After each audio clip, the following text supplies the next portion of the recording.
Okay, let's say you've made the very difficult decision to leave an abusive partner, and everyone around you says things like, "You must feel so relieved," or "at least it's over." But the people who say that usually haven't lived this. They don't know that the abuse doesn't stop. It changes shape. It slides into new formats.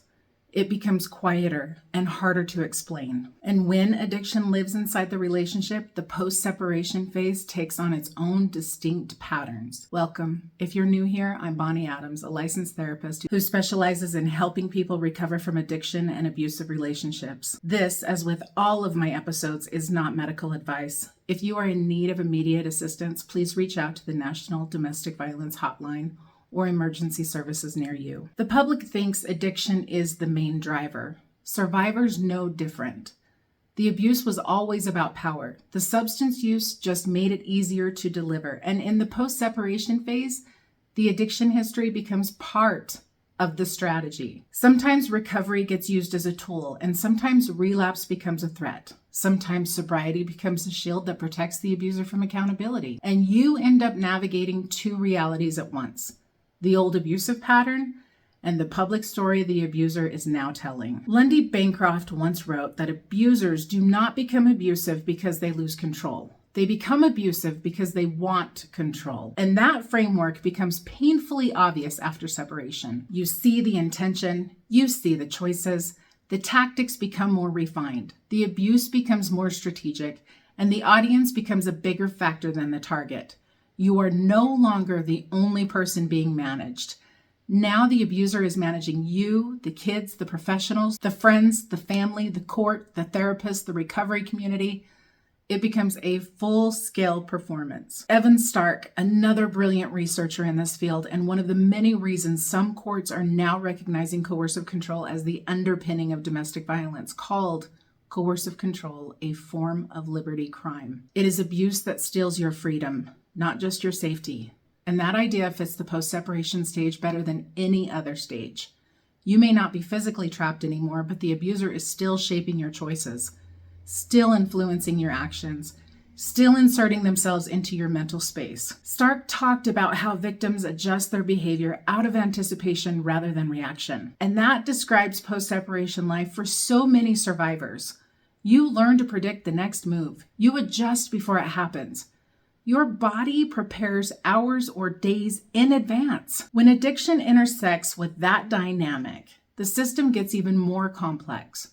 If the abuser struggled with substances, the threat of relapse becomes its own form of pressure. You may not be scared of the relapse itself, but you are scared of who they become when they relapse. You remember the chaos, the volatility, the suddenness of the shift. Your body doesn't forget that.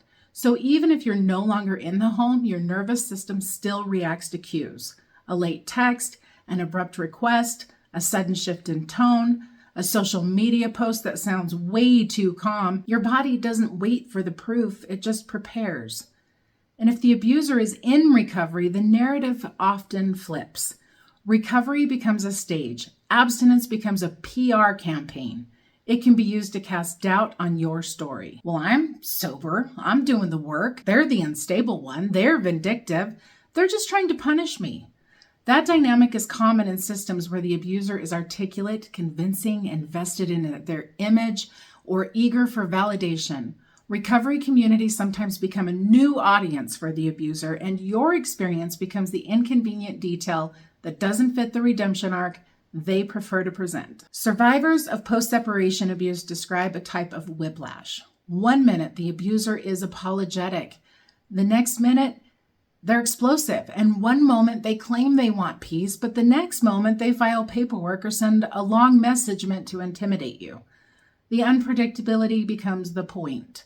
It keeps the survivor braced. It keeps the body activated. And if addiction is still active, the cycle becomes even more unpredictable. A night of drinking can lead to a week of chaos. A relapse can trigger a custody battle, or a detox attempt can become a bargaining chip.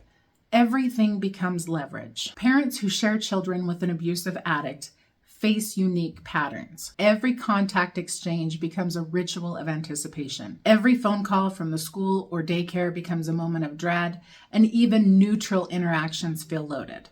Survivors often talk about the feeling of holding their breath from the moment they wake up until the moment the handoff is over. It's not dramatic, it's totally physiological.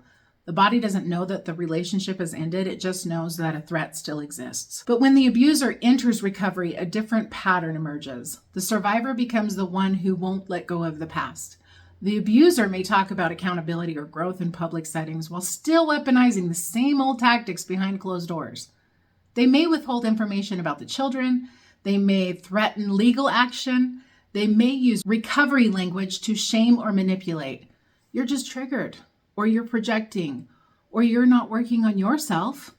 Survivors hear these phrases constantly. Therapy speak becomes another form of control. Evan Stark described coercive control as a system where victims live under conditions of entrapment.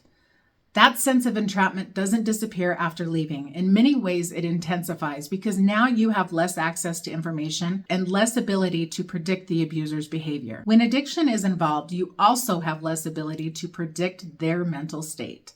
Survivors often describe the nervous system as always on. Muscles tight, sleep is shallow, your digestion is disrupted, your mind is looping, your thoughts are racing. The environment may be different, but the body still feels the same threat. This is the part people misunderstand. Your reactions are not irrational. Your reactions come from experience. You learned these patterns over time. You learned what a sudden shift means. You learned what silence means. You learned what a relapse means. And you learned how to read micro expressions and tone changes and timing patterns. These skills kept you safe for years. They're not pathology. Their memory. Post-separation abuse often becomes more polished. The abuser learns to present themselves well. They learn what professionals want to hear.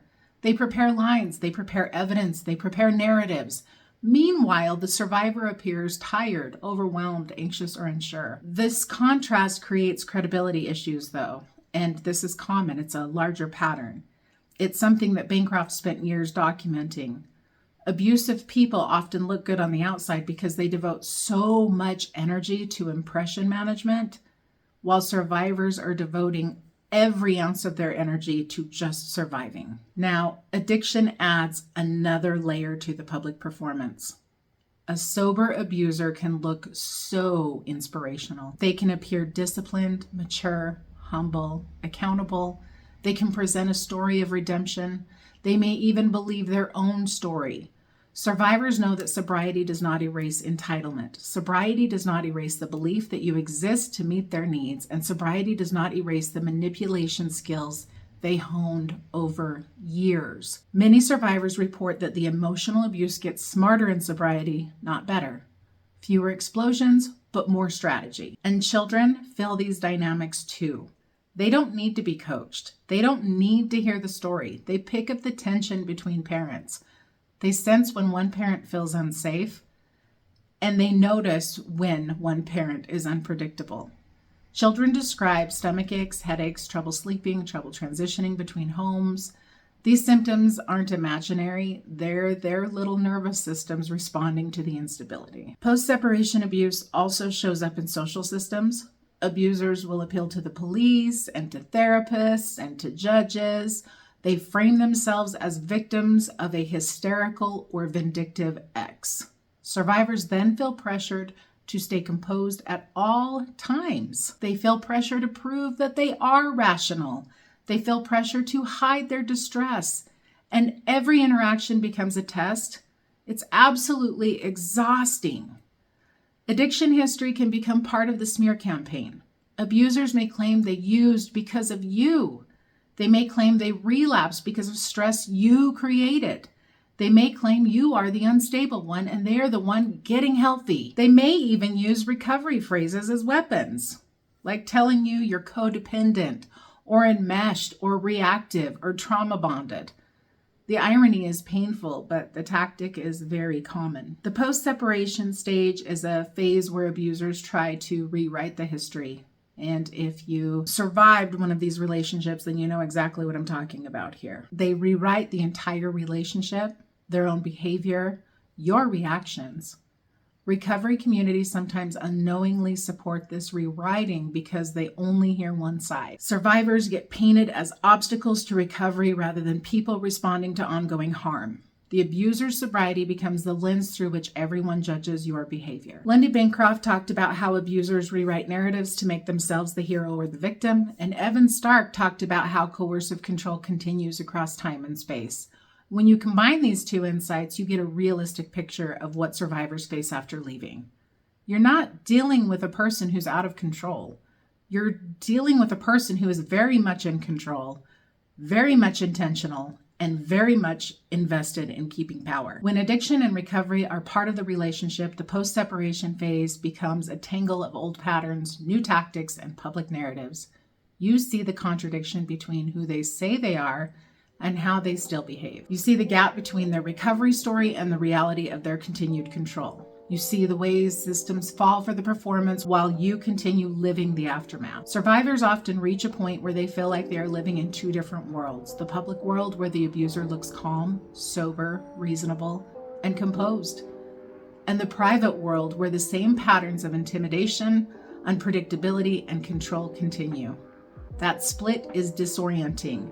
It makes you question whether anyone will ever believe you. That doubt is part of the post-separation abuse.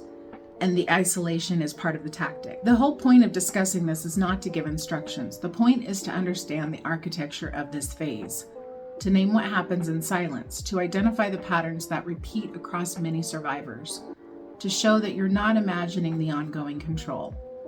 You're not exaggerating the impact of addiction on post-separation dynamics, and you're not misinterpreting your body's reactions. Your experience fits with the research the clinicians and countless survivors describe, and your nervous system responds to reality, not fantasy.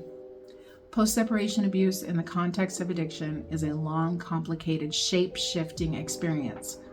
It requires clarity, not minimization. It requires naming, not doubting. The timeline of the relationship may have ended, but the tactics continue. The addiction story evolves, the recovery narrative appears, the audience changes, but the core pattern stays recognizable to the one person who lived it most intimately. You. This is the lived reality of the intersection of abuse, addiction, and the post-separation phase. And calling it what it is has power. It brings the structure into view. It allows you to understand the system you're navigating, and it breaks the silence that abusive people rely on.